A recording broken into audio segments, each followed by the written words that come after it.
Hey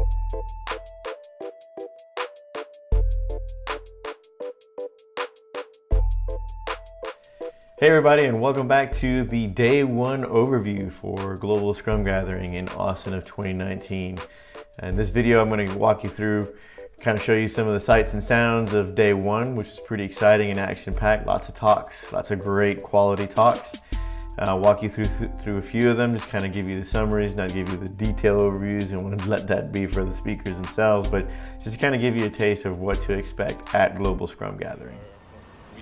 I am headed to day one, official day one of Scrum Gathering. Lots of really cool things going on. Great talks. I'm a big fan of Dan Pink. He'll be the opening keynote, so I'm gonna try not to go super fanboy, jump on the stage, give him a hug or something like that. No promises. But yeah, should be really cool. Lots of sessions on Scrum toolkits and organizational leadership. I'll give a little bit of a summary in the evening, just to kind of go over what some of the speakers covered. And then there's going to be a get-together over at the Moody Theater, presented by Austin City Limits, which should be pretty cool. Hang out there, a few of my colleagues, and have a good time. So, all right, everybody. Hope you enjoyed day one, the summary. If you haven't been out to Scrum Gathering, it's only seen one half of it, or half a day, and you should definitely make it out here. It's pretty cool.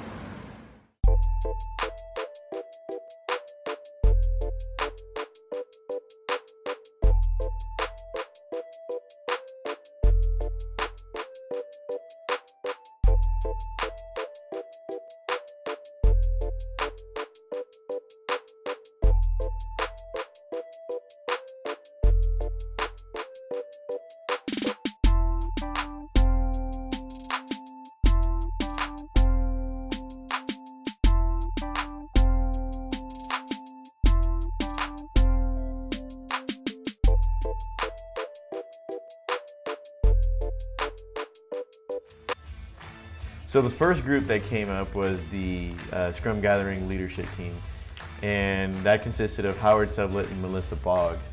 And a lot of hype coming into it. Everybody was on their feet, music was blaring, energy was high. It was really cool to hear from both of them, especially representing Scrum Alliance, a nonprofit organization, one of the originals that has been around since 2001 when the manifesto was signed. And again, focusing on the nonprofit aspect of things. Now you may say, like, hey, this group does certifications, they're kind of pricey, they're expensive, going to Global Scrum Gathering isn't cheap. You're right, but for the majority of it, their mission is to help the community of work. And then the biggest thing that I was really, really impressed with was they had one saying, one slide up there, which was the mission and vision for the Scrum Alliance.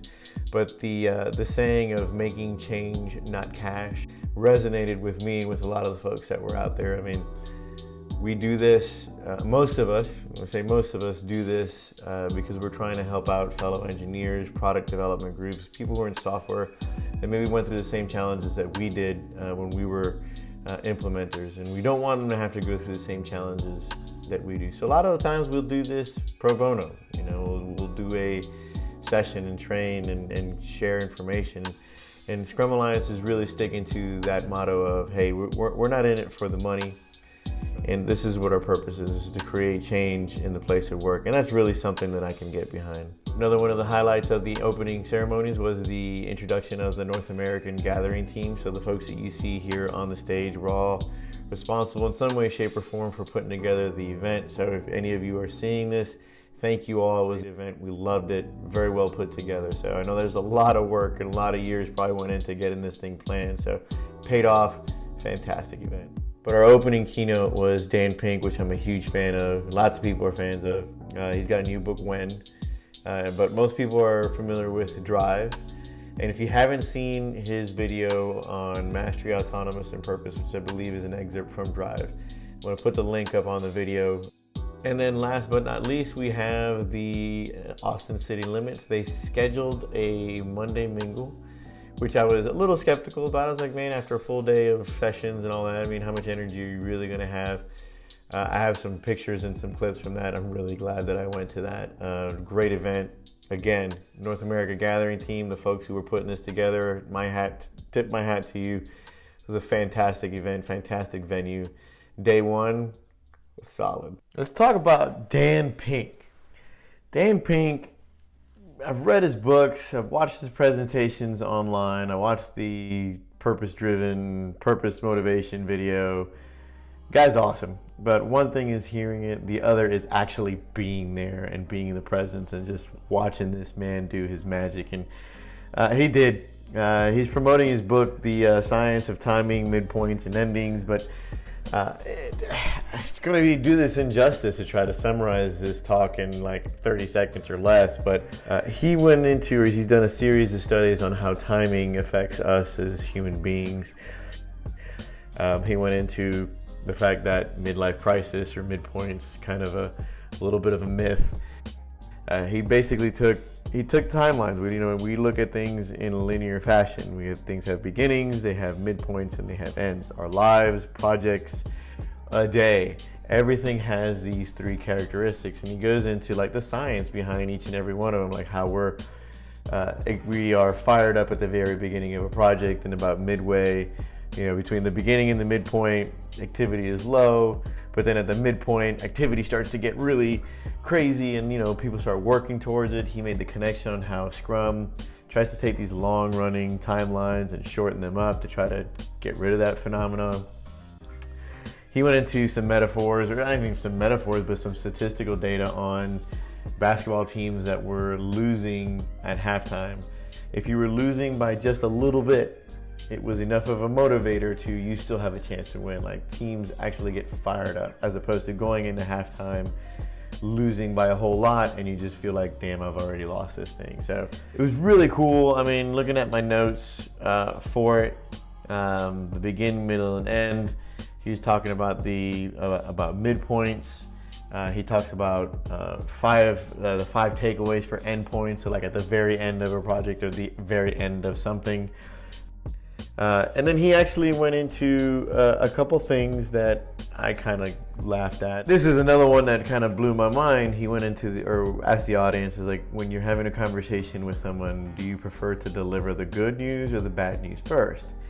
And the people who were delivering were actually saying, I like to give the good news to, kind of get a little bit of momentum, and then it just kind of washes over the bad news.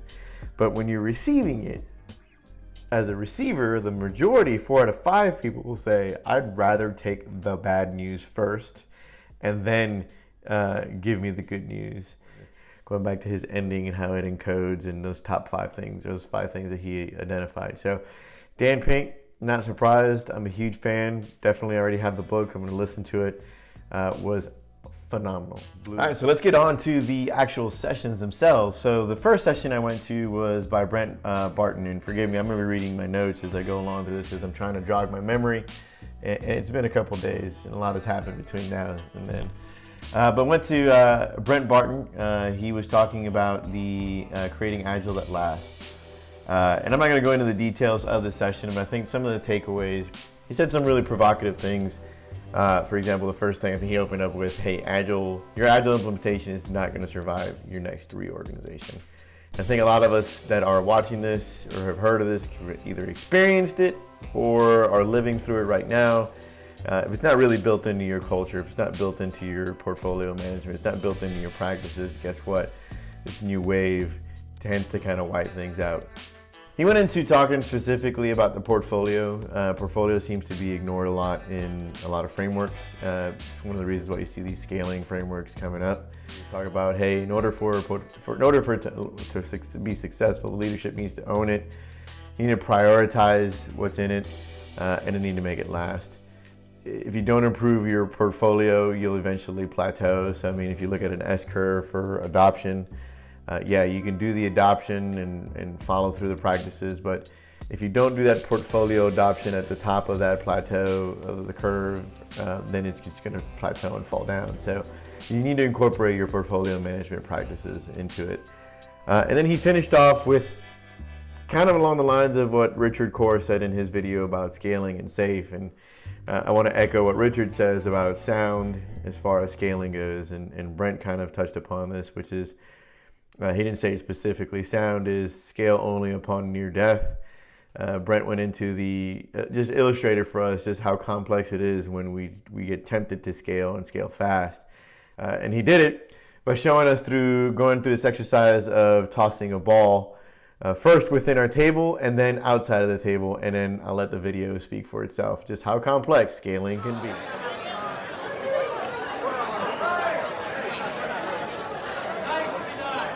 And it's not as fun. The next session that I went to was on the Agile Fluency model.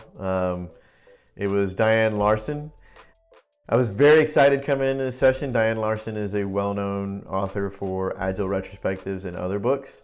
And I do have to admit, and it's probably gonna be the most critical part, that this session did not land with me. It was a lot of data written or read from a paper. I found out it wasn't a maturity model, the Agile Fluency model, but it just didn't land. I did do a lot of self-observation in this one, like thinking about what are the things that stop transformations from happening, fear being one of them, the technology being another. But I also really kind of looked at it as from a coaching perspective. Well, how do I approach things? Who is my network and who do I talk to get information? Unfortunately, didn't really stick. Here's a picture of the Agile Fluency model. I'm looking forward to maybe learning a little bit more about it, but this one didn't land, maybe because it was right after lunch or whatnot. Then, right after that session, we had, I went to Startup, Scale Up, Screw Up by Jürgen Appelow, and I'm a huge fan, love the way he speaks, love his books on management and happiness. I mentioned that earlier. And he was promoting his new book, which, believe it or not, Startup, Scale Up, Screw Up, or Startup, Screw Up, Scale Up, depending on where in the world you are. There's a whole story behind that. But he was promoting his book where he's in there trying to solve for the innovator's dilemma for large organizations. Some of the highlights, I love the way that he talked about, we think of development or product development as a pipeline. In fact, everything that we do is a pipeline. It has a beginning and it has an end. And that's the way that we view it from the very beginning. We're accustomed to it since we're children.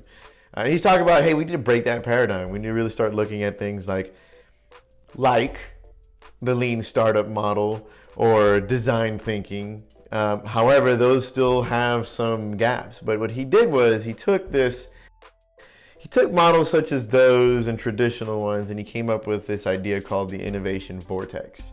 And the innovation vortex shows that, hey, at all points in time, why can't we be doing all of these different steps that an organization is going through? And the 10 stages, I'll splash them up on the screen. These 10 stages are maturity of a product, or a product as it goes through its evolution. And he's talking about, why do we always just do things in a pipeline format? Why not in a vortex? Don't we have different stages for different products going on? And why aren't we iterating and going through these a lot faster instead of going beginning, end, beginning, end? A really cool talk based off of the book. I'm going to splash the book on the screen.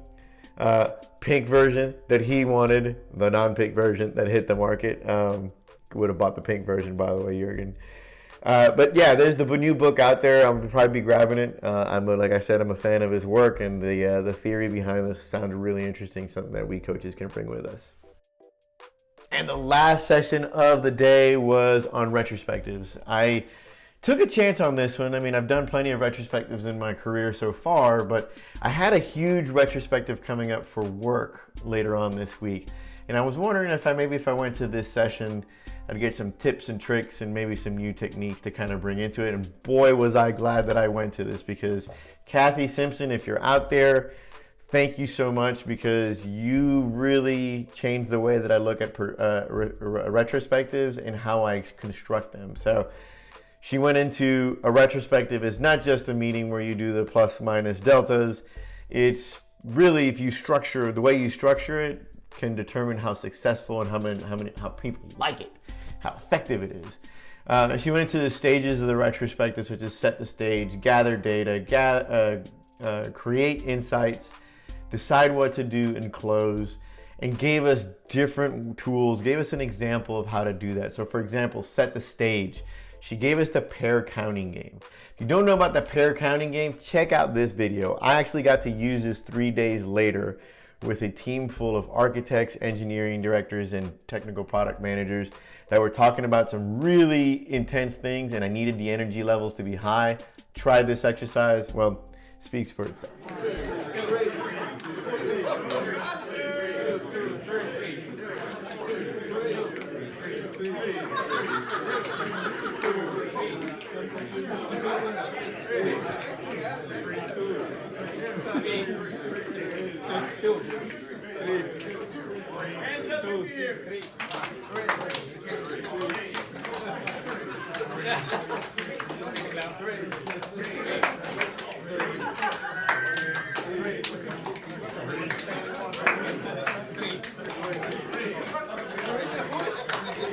Then she went into showing us, well, how do you gather the data? This is the different types of formats, the plus, minus, delta. In this case, she used Sailboat, which I've used before, but I love the way that she uses Sailboat when she started to create insights and decide what to do. In the creating insights, not only she took those clusters that we created in the Sailboat, but then she said, all right, now go into the 5 whys on some of these that you feel is more important. And that really got to the root, gave us a root cause analysis on some of the things that we had challenges with, the risks and things that were anchoring us down. And then last but not least, she showed us, okay, now decide what to do. And she used something like buy a feature, but we had like fake money on there. Everybody had $10, 2 5s, and you just put your money down on the ones that we really want to work on. What are the action items that we want to focus on? And then she showed us how to close. Our team decided that we were doing a retrospective on getting to Scrum Gathering, and our solution was that we needed to invent teleportation.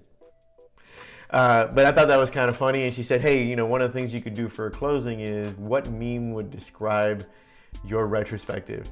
And I went with this one because why the hell not? And that concluded the content for day 1. I did not conclude day 1 at all because we still had the Monday Mingle, and oh Lord, the Monday Mingle. I'll show you a couple of pictures and videos of it.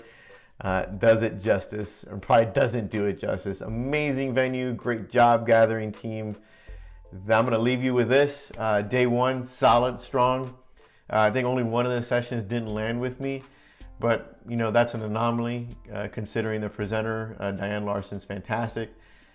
Those days happen, those things happen. So solid day 1 and a solid end to day 1 with the Monday Mingle at Austin City Limits. I will see you all soon with my day 2 recap of Scrum Gathering 2019 in Austin. Y'all can't hear me, but this is Monday Mingle. Check this shit out, this is awesome.